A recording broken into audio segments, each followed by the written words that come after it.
Olá, quarto ano! Agora nós iremos à nossa autocorreção realizada no livro didático, na página 60 a 67, onde a gente fala de êxodo rural. A migração intensa do campo para a cidade durante determinado período é chamado de êxodo rural. No Brasil, esse tipo de migração foi muito intenso durante a segunda metade do século XX e atualmente vem diminuindo. Ele ocorre por vários fatores. O desenvolvimento das cidades, que atrai os moradores do campo em busca de oportunidade de trabalho nas indústrias, no comércio e em empresas de prestadoras de serviço, né? A falta de terra, né? Que a pessoa não tem as terras, aí fica difícil, e as condições de trabalho no campo. E longos períodos de seca em algumas regiões, quer dizer, o clima também ajuda muito. Eles a fugirem do campo e irem para a cidade. Observe a reprodução da obra de arte a seguir.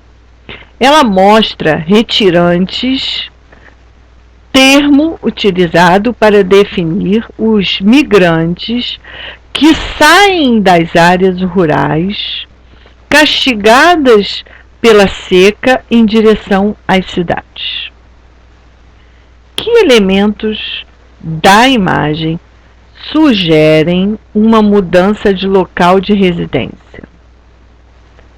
Em primeiro plano, há um grupo de pessoas que parecem caminhar e que levam malas e animais de criação, o que pode sugerir uma mudança do local onde moravam. Que características indicam que a paisagem representada é de uma área rural? Olhando assim, as características são estradas e ruas de terra, grande área gramada em segundo plano e ao fundo vilarejo com poucas moradias dispersas. A decisão de migrar envolve algum descontentamento com o lugar de origem e uma atração pelo lugar de destino. Converse com a turma sobre os principais fatores que podem influenciar a decisão de mudanças de retirantes brasileiros. A falta de oportunidade, a necessidade de ter um pedacinho de terra no campo para plantar, economicamente ele não consegue sobreviver, né? Agora vamos para a luta pela terra no campo. No meio rural brasileiro, nem todas as pessoas têm acesso à terra.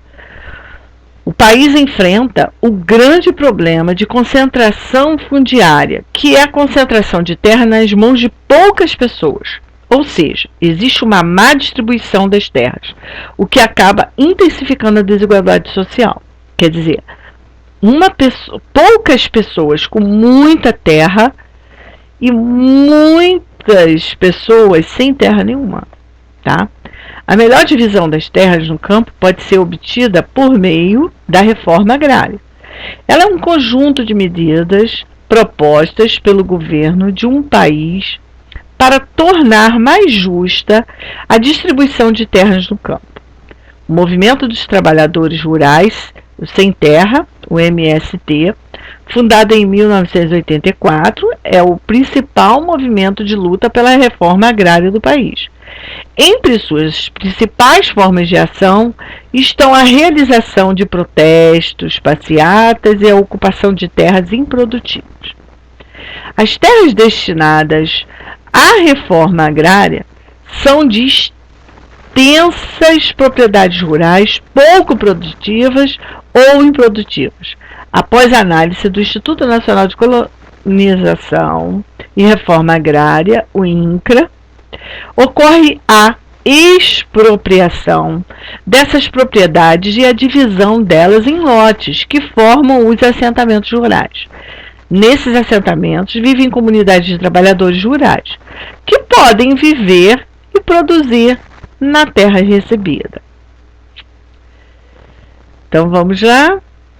Qual é o objetivo da reforma agrária e por que o acesso à terra é importante para diminuir a desigualdade social? O objetivo da reforma agrária é tornar mais justa a igualdade, né, entre as pessoas.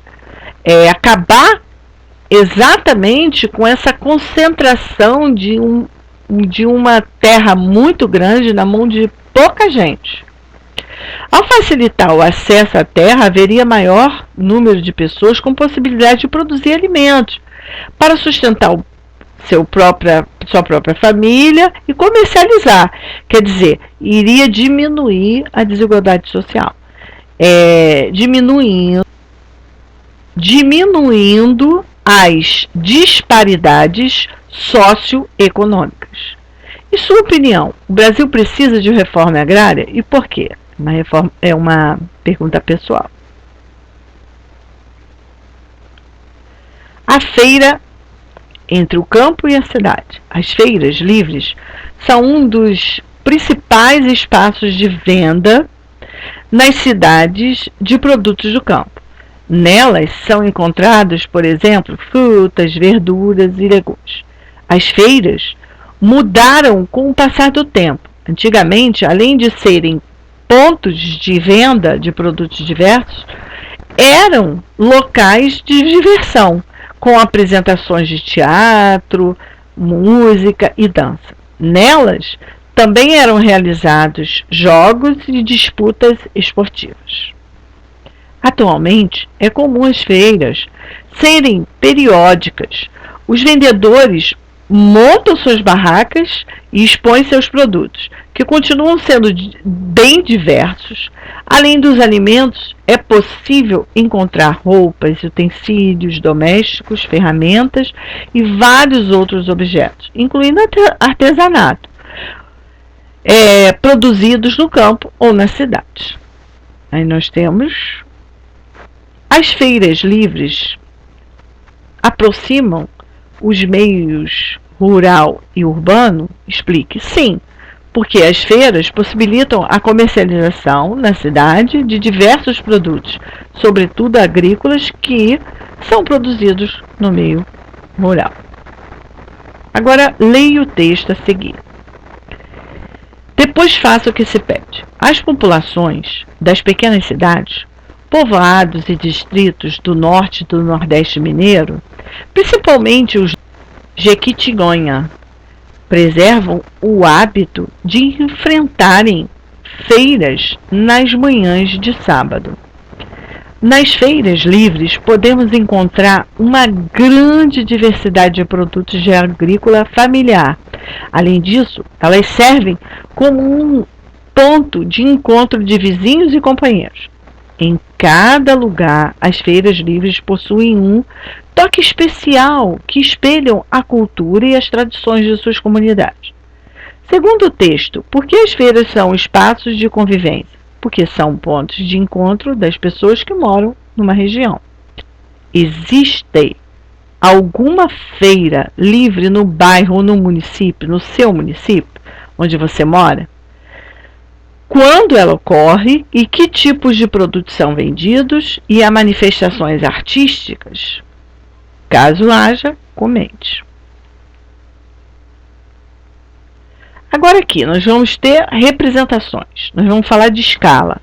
Uma das maneiras de verificar a distância entre os locais representados no mapa é a leitura da escala.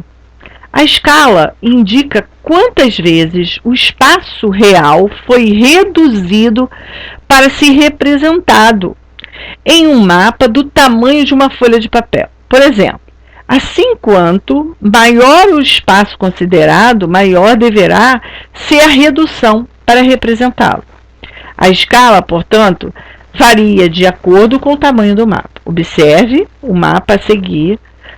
Desse mapa, 1 centímetro equivale a 205 metros no espaço real.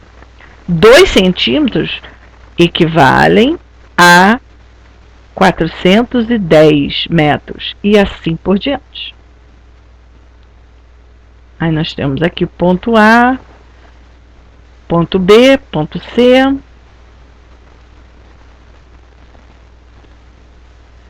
Para calcular a distância verdadeira entre o ponto e o outro do mapa, basta multiplicar o número de centímetros da distância medida no mapa pelo número de metros, que equivale a 1 centímetro nessa representação. Então vamos lá. Entre o ponto A e B, aqui, A e B, distância no mapa de 4 centímetros, distância real de 205 vezes 4, que vai dar 820. Nós temos aqui, ó, daqui, aqui, nós temos 4 centímetros. Entre os pontos B e C,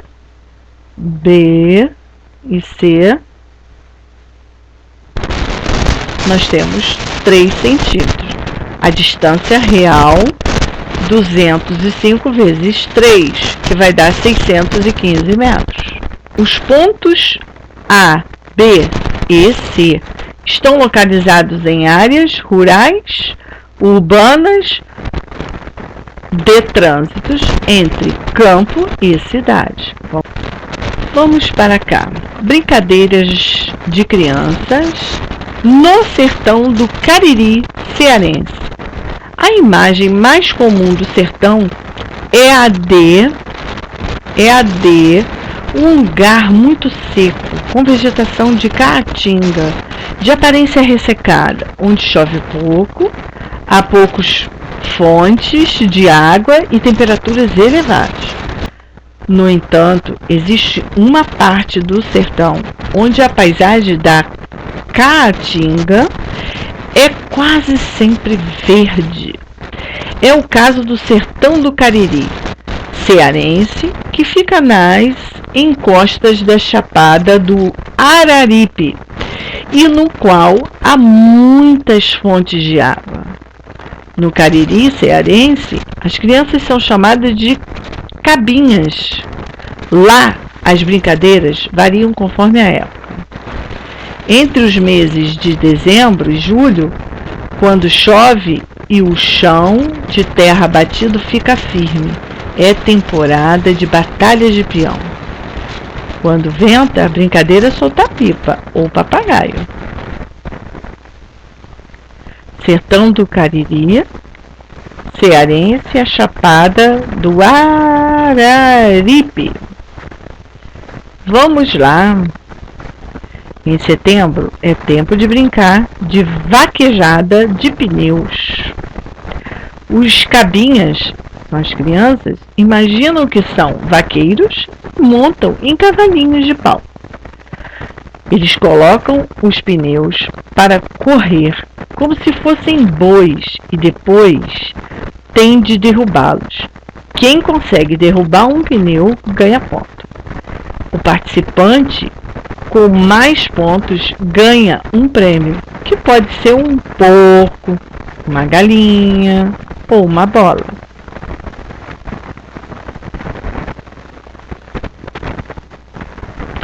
Por que a paisagem do sertão do Cariri cearense não se assemelha à paisagem típica de áreas do sertão? Porque é considerado um sertão verde, localizado nas encostas da Chapada do Araripe, região onde há muitas fontes de água. Como são chamadas crianças no Cariri cearense? Elas são chamadas de cabinhas. Qual brincadeira das crianças sertanejas envolve a representação de animais? Que animais são esses? Em alguma de suas brincadeiras também há representação de animais? A brincadeira que envolve a representação de animais é a vaquejada de pneus. Nela, as crianças montam em cavalinhos de pau e os pneus representam bois. E você? Brinca com alguma representação de algum animal? Então coloca aí. No lugar onde você vive, algumas dessas brincadeiras são comuns? Em caso afirmativo, qual? Leia o texto a seguir. Depois, responda as questões. O norte de Minas é uma região formada por diversos grupos. Os quilombolas, os cerradeiros, os ribeirinhos, dentre outros. São povos de origem africana, ex-escravos do período colonial, que formaram grupos em territórios de difícil localização geográfica. Eles se destacavam, na sociedade do norte de Minas, por viverem às margens de nascentes e vertentes do Rio São Francisco. Suas atividades básicas giram em torno do sistema agrícola, da caça, da pesca e da coleta. Agora, pergunta: que grupos vivem no norte de Minas e quais são suas principais atividades? Quilombolas, cerradeiros, ribeirinhos, entre outros. Esses povos praticam agricultura, caça, pesca e a coleta como atividades básicas. Pinte o quadradinho que melhor descreve o campo do Brasil. O campo é formado por grandes e pequenos proprietários rurais, mas também é composto por povos tradicionais. Em sua opinião, por que é importante valorizar e preservar a cultura dos povos tradicionais, como os citados no texto? Aí você vai responder. Com 2 colegas, observe atentamente o mapa, a seguir. Então, nós temos aqui o mapa do Brasil e é o total de famílias assentadas por região, 2013.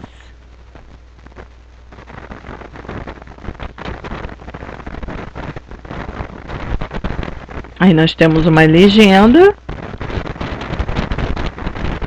Brasil, rebanho bovino, 2014. Nós temos também uma legenda. O rebanho. E agora vamos às perguntas. Agora respondam as questões propostas. Que informação cada um dos mapas representa? Deixa eu voltar aqui. O mapa da página anterior representa o número de famílias assentadas por região do país e o outro, os rebanhos, bovinos espalhados pelo Brasil. Como as informações são representadas em cada um dos mapas? No mapa dos rebanhos, bovinos, são utilizados símbolos de bois que variam de tamanho, conforme o tamanho dos rebanhos, No mapa das famílias assentadas, por sua vez, uma escala de cores representa o número total de famílias assentadas em cada região do país. Quanto mais escura é a cor, maior é o número de famílias assentadas na região. Acabamos. Beijinhos, fiquem com Deus.